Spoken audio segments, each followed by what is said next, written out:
exactly is the American trap you described in the book? Well, the American trap is basically the way the US is using the law as an economic weapon to weaken their competitors. So they're using a different kind of laws. I mean, Alstom, for Alstom, my company, they use the Foreign Corrupt Practice Act, which is a law preventing bribery.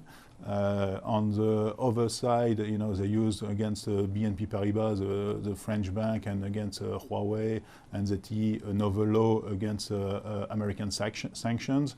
So they have an arsenal of different laws that they are using in order to put pressure on companies and to weaken the companies, and sometimes to buy those rivals to American companies.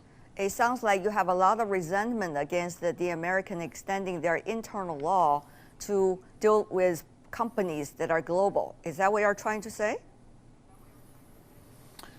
Yes, basically that's what they're doing. They're using their laws that they impose to the rest of the world. They're making those laws what we say as extraterritorial. That means that it can touch every company, every employee in the world, as long as there is a small link to the US market.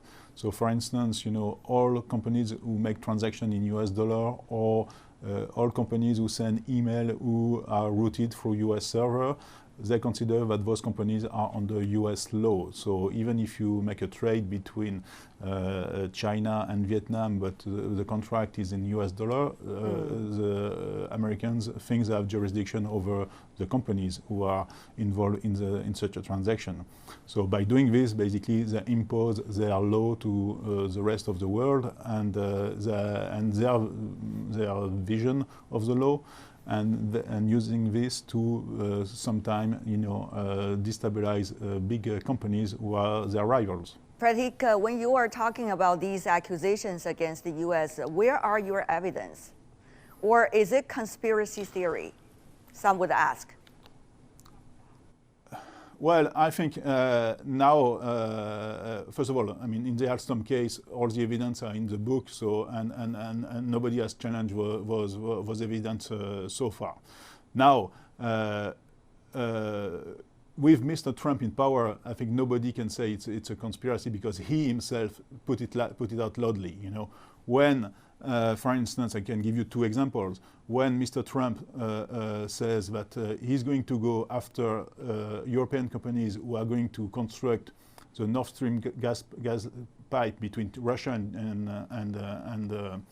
and Germany, they're going to is threatening those companies to pursue them. You know, he makes a clear link between how they're going to use the legal system in order to gain economic advantage. Same thing in the Huawei case, for instance. He said loudly that if he manages to find a deal between China and the US, maybe he will do something for Madame Meng, you know, who is currently in Canada. So he himself is putting it outside to the world. So now it's no longer hidden. And a lot of people have written about this. I'm not the first one to write about this, but now at least it's in the open. Yeah. I think we would be foolish not to open our eyes.